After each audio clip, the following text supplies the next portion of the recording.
अस्सलाम वालेकुम, welcome back to my channel Iman's lifestyle. Thank you so much, आप लोगों ने मेरी वीडियोस को इतना पसंद किया और आप लोगों ने अप्रिशिएट किया मेरी वीडियोस को। अच्छा, मैंने पिछले दिनों एक वीडियो बनाई थी इंटरमीडिएट फास्टिंग के ऊपर, तो मुझे किसी ने कमेंट में कहा कि आप मिडिल एज के लिए भी डाइट बताएं।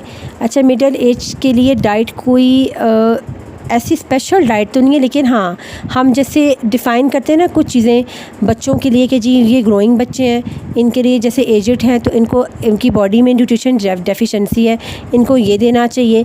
तो हमारी मिडिल एज में अगर हम अपने डाइट को डिसाइड कर लें कि हमने क्या खाना है कि हमें आइंदा आने वाले वक्त में हम बहुत सारी चीज़ों से बच सकें, तो इसके बारे में इंशाल्लाह बात करते हैं। अगर आपको मेरी वीडियो यूज़फुल लगती है तो मेरी वीडियोस को ज़रूर शेयर करें, बहुत सारे लोगों को उसका फ़ायदा होगा।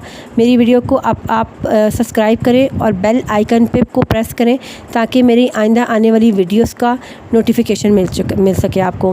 वीडियो के एंड पे इंशाल्लाह मैं आपको कुछ टिप्स बताऊँगी जो यकीनन आपकी ज़िंदगी में आपके लिए बहुत यूज़फुल होंगी। हमने मिडिल एज में आए और हमने ये डिसाइड करना है कि हमें अपना लाइफस्टाइल, अपनी डाइट चेंज करनी है। हम क्या डाइट लेंगे, हमारी मिडिल एज हमें बताएगी। मिडिल एज को हम कौन सा हम कहेंगे कि मिडिल एज एक्चुअली हमारी 30 के बाद हम कह सकते हैं कि हमारी मिडिल एज स्टार्ट हो गई। 30 के बाद आके हमारी बॉडी के अंदर ना बहुत सारी चीज़ें चेंज होती हैं, ऐसा नहीं है, लेकिन होती स्लोली चेंज है, वो एकदम चेंज हमें पता नहीं चल रहा होता, लेकिन बॉडी साइंस देना शुरू कर देती है। हमें इंडिकेटर्स दे रही होती है, हमें फटीक हो रही होती है, हमें हमारे मूड स्विंग्स हो रहे होती हैं, एनर्जी स्लो हो रही होती हैं। हमारी बॉडी की परफॉर्मेंस पहले की तरह नहीं है कि हम भाग भाग के सीढ़ियाँ चढ़ रहे हैं या भाग भाग के काम कर रहे हैं। हमारी बॉडी में पेन्स हो रही हैं, हड्डियाँ वीक हो रही हैं। अच्छा, अब हमारी पिछली ज़िंदगी भी बता रही है कि हमने कैसे गुजारी है, और अगर अब हमने ठीक ना किया तो हमारा बुढ़ापा कैसे हो सकता है। जैसे मैंने कहा कि एंड पे इंशाल्लाह मैं आपको कुछ यूज़फुल टिप्स दूंगी। हमारी पिछली ज़िंदगी कैसे बताएगी कि हमारी अगली ज़िंदगी कैसी हो सकती है। हम बच्चे थे या हम टीनेजर्स थे, हमने क्या किया, हमने जंक्स खाया, हमारा स्क्रीन टाइम बहुत ज़्यादा था, हमारा खेलना कूदना, बाहर की एक्टिविटी ऑलमोस्ट ख़त्म हो चुकी है बच्चों की। हम लोगों ने अपनी खुराक पे तवज्जो नहीं दी हुई थी, हमारी वॉक एक्सरसाइज नहीं थी, हम रातों को सोते हुए नहीं रहे, जवानी थी नहीं पता चला। हमने अपने बड़ों को क्या देखा, अपने बूढ़े वालिदैन को, दादा दादी को, नाना नानी को क्या देखा, बेड के ऊपर बीमार, कभी टखनों में पेन है, कभी घुटनों में पेन है, कभी जिस्म दर्द कर रहा है, हड्डियाँ बूढ़ी हो रही हैं, 100 तरह के मसाइल देखे। अगर हम नहीं चाहते कि हमारे साथ ये सारे मसाइल हों और हम अपने आप को चलता फिरता रखें, तो हमें अपनी ज़िंदगी को वाकई इसी मिडिल एज में चेंज करना पड़ेगा। और ये वो टाइम होगा जो डिसाइड करेगा कि जो पीछे हो गया वो हम उसको पीछे छोड़ देंगे, हम जहाँ से उठे वहाँ से सवेरा। अब हम देखेंगे कि हमारी आइंदा आने वाली जो ज़िंदगी है उसमें हम क्या बेहतर कर सकते हैं। 30 क्रॉस करने के बाद इंशाल्लाह मैं स्टमक के ऊपर भी एक वीडियो बनाऊंगी जिसमें आप ये जान सकेंगे कि हमारे स्टमक के एसिड्स को हम कैसे बेहतर रख सकते हैं। अच्छा, 30 के बाद क्या हुआ कि हमारे स्टमक का एसिड कम होना शुरू हो जाता है, तो खाना हज़म नहीं होता। जब खाना वहाँ पे पड़ा हुआ सड़ता है तो वो वहाँ पे ताफून पैदा करता है, गैस पैदा करता है, और वो इर्द गिर्द की चीज़ों को भी ख़राब करती है। अब हमारा मेटाबॉलिक रेट हाई होने की बजाय आहिस्ता आहिस्ता लो होने लग गया। अगर हमने वेट गेन कर लिया हुआ है तो वेट उतारना मुश्किल हो गया है, क्योंकि हमारा मेटाबॉलिज्म स्लो है। अब उसको जो है ना एक चलाने के लिए कुछ चीज़ों का पंच देना पड़ेगा। हम ये नहीं हुआ कि जैसे हम 24-25 साल के थे, थोड़ा वेट गेन किया, 2-3 हफ्तों की डाइट की, वेट को मेंटेन कर लिया। 30 के बाद वेट कम करना वेरी डिफ़िकल्ट, नामुमकिन कोई चीज़ नहीं होती, लेकिन मुश्किल ज़रूर है। अगर हम नहीं चाहते कि हम अपना बुढ़ापा बेड पे गुजारें तो वाकई में हमें अपनी मिडिल एज के अंदर आकर अपनी चीज़ों को ठीक करना पड़ेगा। अच्छा, अब 30 के बाद क्या क्या हमारी बॉडी में होना शुरू होता है। मैंने जैसे कहा कि हमारे स्टमक का एसिड डिस्टर्ब हो जाता है, खाना डाइजेस्ट नहीं होता, हमारी विटामिन D3 हमारी बॉडी स्टोर नहीं करती, बहुत सारे हमारे मिनरल्स और जो है ना वो लॉस होना शुरू हो जाते हैं। हम पेशेंट से कहते हैं कि आपकी बॉडी डिहाइड्रेट हो रही है, खुश्क हो रही है, वो कहते हैं नहीं हम तो बिल्कुल ठीक है, हमें तो कोई ड्राइनेस फील नहीं हो रही स्किन के ऊपर। 30 के बाद 30-35 के दरमियान में आप देखते हैं कि आपकी स्किन के ऊपर बारीक बारीक फ़ाइन लाइंस होती हैं। तो उन फ़ाइन लाइंस का मतलब है कि बॉडी अंदर से डिहाइड्रेट हो रही है। हमें किस तरह से पानी पीना चाहिए, कितना पानी पीना चाहिए, इसके ऊपर मैं ऑलरेडी एक वीडियो बना चुकी हूँ, आपको मेरे चैनल पे मिल जाएगी कि हमें अपने पानी को किस तरह से पीना चाहिए और कितनी इनटेक रखनी चाहिए। इस वीडियो में तो मैं इसके बारे में नहीं बताऊँगी, आप मेरे चैनल पर जाकर वो वीडियो देख सकते हैं। अब हमने पानी के ऊपर बात कर ली, वो आप उस पर जाकर देख लीजिएगा कि हमें किस तरह से पानी पीना चाहिए, हमें अपनी खुराक में क्या चीज़ शामिल करनी चाहिए जो हमें प्रोटेक्ट कर सके। हम जनरल बात करें, इस वक्त हम मर्द या औरत की खुराक को वो नहीं कर रहे हैं। हमें अपनी प्रोटीन बढ़ानी पड़ेगी, हमें अपने प्रोटीन के सोर्स बेहतर करने पड़ेंगे, हमें अपने फ़ैट्स बेहतर करने पड़ेंगे। हमारी प्रोटीन और फ़ैट्स का जो कॉम्बिनेशन है ना, वो हमारी एनर्जीज़ को बेहतर रखता है। जब प्रोटीन और फ़ैट्स का कॉम्बिनेशन बहुत ज़्यादा कार्ब के साथ होता है तो वो भी जो है ना सिर्फ फ़ैट्स में कन्वर्ट होते हैं। अब मिसाल के तौर पे हमारी क्या रूटीन होती है ना, लोगों से जनरली जब सवाल किया जाता है आप नाश्ते में क्या खाते हैं, जी हम पराठा, चाय, रोटी, सालन, रस, चाय, बिस्किट, चाय।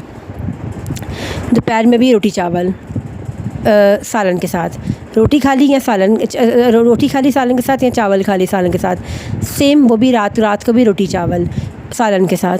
आप देखिए, और सालन कितना होता है, 2-3 चम्मच, 4-5 चम्मच इसमें इजाफ़ा कर लें। कार्ब्स, एनर्जी मिल गई बॉडी को, लेकिन न्यूट्रिशन नहीं मिली। अगर आप 30 में आ गए और आपने देखा कि अब आपकी बॉडी आपको साइन दे रही है कि आपका हेयर लॉस हो रहा है, आपकी हड्डियाँ कमज़ोर हो रही हैं, आपकी स्किन ढलक रही है, आपकी एनर्जीज़ बहुत लो हैं, तो आपकी बॉडी आपको इंडिकेटर दे रही है कि मुझे चेक कर लो। फिर आपको देखना पड़ेगा कि अगर आप सुबह उठे हैं और सुबह उठने के बाद भी आप सोकर उठे हैं, आप रेस्ट करके उठे हैं, लेकिन बॉडी आपकी जो है वो आपको ये साइन दे रही है कि मैं थकी हुई हूँ, मेरी नींद नहीं पूरी हुई है, तो इसका मतलब है कि बॉडी रात को डीप स्लीप में नहीं गई। डीप स्लीप में आप जब तक आप गहरी नींद में नहीं जाएंगे तब तक आप यकीन करें आपकी बॉडी रिपेयरिंग सिस्टम में नहीं जाएगी। अब आपने 30 क्रॉस कर लिया, आपने अपनी जवानी जैसे भी गुजारी थी, अब आपको अपनी रात की नींद बेहतर करनी पड़ेगी। आपको अगर आपके फ़ीमेल हार्मोन्स ख़राब हैं, पीसीओएस के ऊपर भी मैंने एक वीडियो बनाई है, अगर किसी को पीसीओएस के ऊपर भी आपको पीसीओएस की वजह से आपका वेट ज़्यादा है और आपके मसाइल हैं, तो आप मेरी वो वीडियो भी चैनल पर जाके देख सकते हैं। अगर आपके हार्मोन्स डिस्टर्ब हैं तो आपको 9 से 12 बजे सोना पड़ेगा। अच्छा, मेरे पास ना बड़ी सारी ख़वातीन आती हैं और क्लिनिक में जब हम उनको कंसल्टेशन देते हैं तो वो ये चीज़ कहती हैं कि नहीं देखें, हमारे लिए ना बहुत मुश्किल है, हमारे जो हस्बैंड ही 12 बजे के बाद आते हैं। तो मैं ऐसी ख़वातीन से कहती हूँ कि वो 12 बजे आते हैं ना, आप 9 से 12 बजे तक या 9 से 11:30 बजे तक सो जाएँ। अगर अच्छा बच्चियाँ या ख़वातीन या बच्चे, ये लोग कहते हैं कि हमें नींद ही नहीं आती, तो मैं कहती हूँ आप लाइट बंद कर दें, कमरे में फुल अंधेरा कर दें, मोबाइल को टोटली ऑफ़ करके उसको लकड़ी के ड्रॉअर में रख दें ताकि उसकी वेव्स भी ना हो। उसको बंद करके, आपको पता है कुछ दुनिया के मुल्कों में बच्चों के स्कूलों के इर्द गिर्द नेटवर्क ही नहीं है इसका, मोबाइल फ़ोन्स का, ताकि उनको नुकसान ना पहुँचे। जापान में हम लोग बहुत पीछे चले गए हैं, हम लोगों ने लोगों की वो चीज़ें अपना ली हैं कि बस हम बहुत फैंसी होते जा रहे हैं। हम लोगों ने अपने इंजॉयमेंट के क्राइटेरियाज़ कितने अजीब बना लिए हैं। बाहर बच्चों को खेलने की बजाय मोबाइल दे दिया हमने। हम अपनी जान छुड़वाते हैं कि अच्छा 2 घंटे बैठी मैं अपने कितने काम कर लूँगी। आपके ऊपर एक पूरी रिस्पॉन्सिबिलिटी थी एक नस्ल की, आपने उसको टाइम नहीं दिया। बच्चे बहुत ख़राब हो रहे हैं। खैर, हमारा आज का टॉपिक बच्चे नहीं है, इंशाल्लाह इसके ऊपर भी मैं वीडियोस बनाऊंगी। अब आपने डिसाइड ये करना है कि आपने अपनी रात की नींद को बेहतर करना है। आपने अपने नाश्ते की, दोपहर के खाने की, रात की प्लेट में ये देखना है कि मेरी प्रोटीन हाई होता कि आपने देखा है ख़वातीन ज़्यादा तेज़ी से होती हैं, मर्दों में प्रोसेस थोड़ा स्लो होता है। आपने देखा कि ख़वातीन के चेहरे के ऊपर झुर्रियाँ ज़्यादा जल्दी आती हैं मर्दों के निस्बत। क्यों? औरतों कितने सारे मराहिल से गुज़रती हैं, माँ बनना, मंथली साइकिल, बहुत सारी चीज़ों से गुज़र रही होती हैं। उनकी बॉडी बहुत सारी चीज़ें लॉस करती है कंपैरेटिवली आदमियों के। तो इसलिए औरतों को ना अपनी 30 के बाद प्रोटीन लेवल्स बढ़ाने पड़ेंगे। अगर जैसे हमारे पास आती हैं और आकर कई ख़वातीन हमें कंसल्टेशन के दौरान बताती हैं हम गोश्त नहीं खाते प्रोटीन का सोर्स सब्ज़ियाँ और दालों से आपका प्रोटीन पूरी नहीं होती।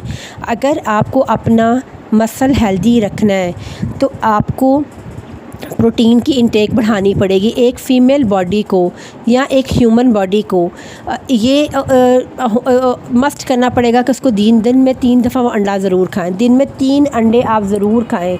जो अंडे है ना वो सस्ता और फौरी सोर्स है, डाइजेस्ट होने वाला सोर्स है आपकी बॉडी में, कि आपकी बॉडी को फौरी लगता है, और सस्ता तरीन सोर्स है आपकी बॉडी का प्रोटीन का।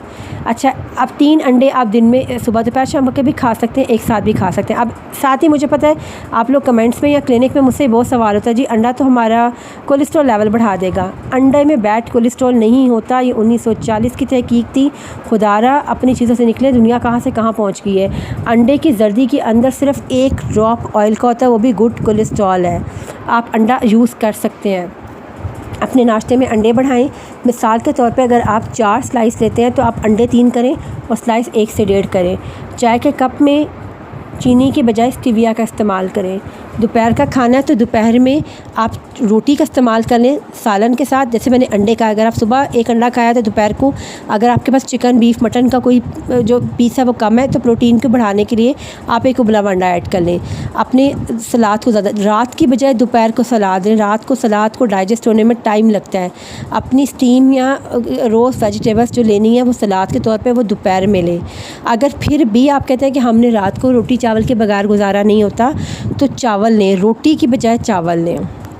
अपनी प्लेट में प्रोटीन को रखें, प्रोटीन के साथ फ़ैट को ऐड करें। अब कैसे, जैसे आप मिसाल के तौर पे दाल चावल खा रहे हैं तो दाल के अंदर आप 2 चम्मच बटर या मक्खन के डाल दें।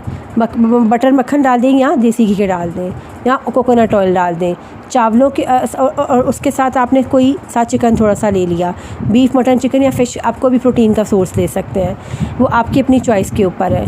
तो रात के टाइम पे सब्ज़ी का इस्तेमाल ना करें। जैसे मैंने आपसे कहा था कि मैं वीडियो के एंड पे आपको ये बताऊंगी कि यानी आपने अपनी डाइट के अंदर प्रोटीन शामिल किया, पानी की इनटेक्स को बेहतर किया।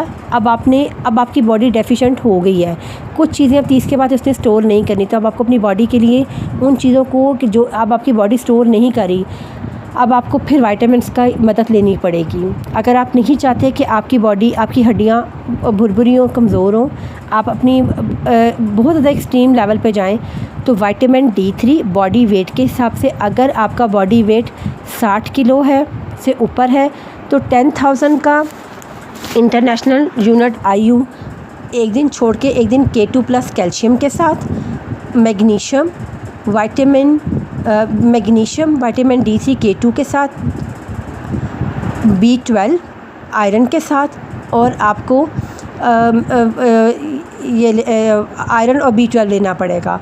Iron, B12, vitamin D3 K2 के साथ, और आपको साथ कैल्शियम लेनी पड़ेगी और मैग्नीशियम लेनी पड़ेगी। ये 4-5 चीज़ें तो मस्ट हैं।